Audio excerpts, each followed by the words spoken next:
By fentanyl deaths rallying near the White House on Saturday, demanding lawmakers do something about this ongoing crisis. We had a story earlier about this. And then there's another family speaking out. Terry Almanza is a former Chicago police officer and mother pushing to criminalize fentanyl-related poisonings as a homicide after she lost her daughter, Sydney, to the lethal drug 7 years ago in 2015. Terry, thank you so much for coming on and sharing this.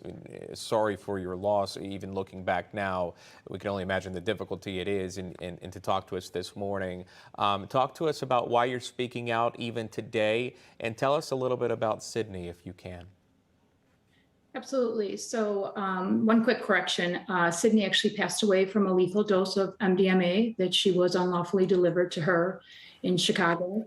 At the time, I was a Chicago police officer, now retired, and they closed her case criminally and refused to investigate, citing that these cases, there just was no protocol to investigate these cases. So it went closed. I networked with other families, prosecutors, found out about the drug-induced homicide statute, and fought tirelessly to ensure that her case was investigated criminally.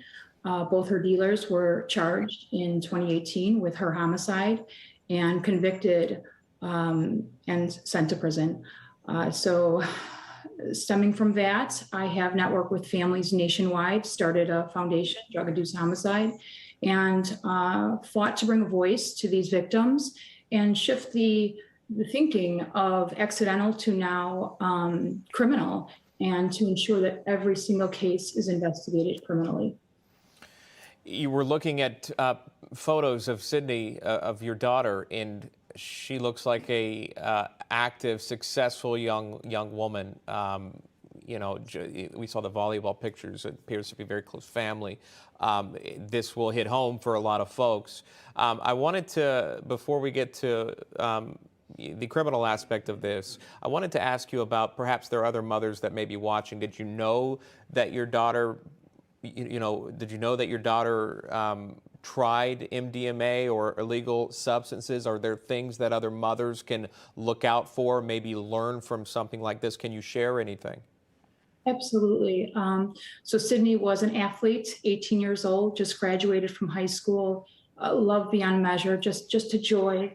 But she had suffered some childhood trauma, and we had got her into counseling. And sadly, she just felt that she couldn't heal from that trauma. And a friend shared, why don't you try this MDMA and it will numb your pain? And it did. It silenced her forever. So, we've got kids that are out there that are suffering from trauma, domestic issues at home, just experimenting for the first time, or kids, adults that are struggling with substance use disorder. They are all victims, and we are their voice. And I want families to know that they're not alone. And every single suspected drug toxicity death warrants a criminal investigation. We must send a message to these drug dealers that we will not tolerate it any longer. Yeah, and it's so relatable now as we hear about these fentanyl-laced deaths.